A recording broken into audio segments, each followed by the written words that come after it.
रायगड जिल्ह्यातील कर्जत तालुक्यात प्रस्तावित असलेल्या विविध धरण व जलविद्युत प्रकल्पांमुळे निसर्गाचा ऱ्हास आणि स्थानिकांचे विस्थापन होणार असल्याचा आरोप करत पर्यावरण प्रेमींनी आता आक्रमक पवित्रा घेतला आहे। या विनाशकारी प्रकल्पांच्या विरोधात 18 मे रोजी कर्जत येथील लोकमान्य टिळक चौक येथे एकदिवसीय धरणे आंदोलन करण्यात येणार आहे।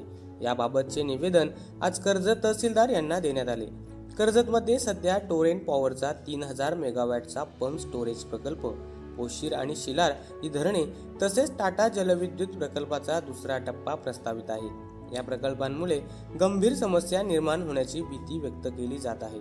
केवळ टोरेंट प्रकल्पासाठी सुमारे 377 हेक्टर जमीन लागणार असून त्यातील 233 हेक्टर दाट जंगल आहे। या जवळपास 48,000हून अधिक झाडांची कत्तल होण्याची शक्यता आहे। हा संपूर्ण पट्टा भीमाशंकर अभयारण्य आणि पश्चिम घाटाच्या जैवविविधतेशी जोडलेला असल्याने वन्यजीवांच्या अस्तित्वाचा प्रश्न निर्माण होणार आहे। पोशीर आणि शिलार धरण प्रकल्पांमुळे बोरगाव, ओळमन, चई, चेवणे, शिलार आणि धोत्रे यांसारख्या अनेक गावातील शेकडो कुटुंबे बेघर होणार आहेत। सुपीक शेती आणि नैसर्गिक जलस्रोत नष्ट होण्याच्या भीतीने शेतकऱ्यांमध्ये चिंतेचे वातावरण आहे।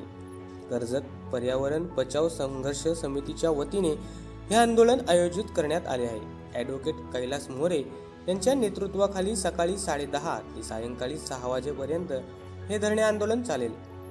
हे केवळ एका तालुक्याचे आंदोलन नसून सह्याद्री वाचवण्याची लढाई आहे।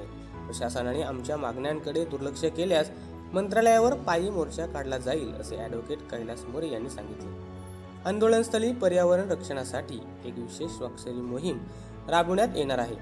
जास्तीत जास्त नागरिकांनी, शेतकऱ्यांनी आणि पर्यावरण प्रेमींनी 18 मे रोजी उपस्थित राहून आपली स्वाक्षरी नोंदवावी आणि या लढ्यात सहभागी व्हावे, असे आवाहन समितीने केले आहे। आज आम्ही टोरेंट प्रकल्प तसेच तालुक्यातील इतर जे प्रकल्प आहेत या प्रकल्पांच्या याच्यातून कर्जतचं जे पर्यावरण आहे ते उद्ध्वस्त होणार आहे आणि या संदर्भातलं गेल्या आम्ही 5-6 महिन्यापासून वारंवार सातत्याने सोशल मीडिया असेल शासनाकडे या संदर्भातली माहिती मागवतोय।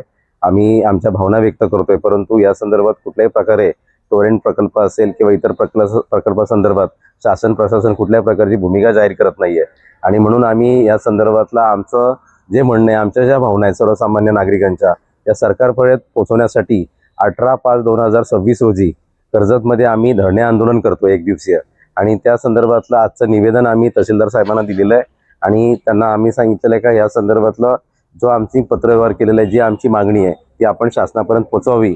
तर या संदर्भात आता आपण पाहिलं असेल टोरेंटच्या प्रकल्पामध्ये 600 एकर जे फॉरेस्ट आहे हे फॉरेस्ट उद्ध्वस्त होणार आहे आणि लाखो झाडं त्याच्यामध्ये तोडली जाणार आहेत आणि आता 11 वाजलेले आहेत, आपण बघतोय किती टेम्परेचर आहे। तर कर्जतमध्ये जो पर्यावरणाचा जो स्टेटस होता या अशा प्रकल्पाच्या माध्यमातून पूर्णपणे उद्ध्वस्त होण्याच्या मार्गावर आहे आणि म्हणून आम्हाला हा पर्यावरण वाचवायचं आहे आणि त्याच्यासाठी आम्ही 18 तारखेला धरणे आंदोलन करतोय आणि त्याचं निवेदन आम्ही आज दिलेलं आहे।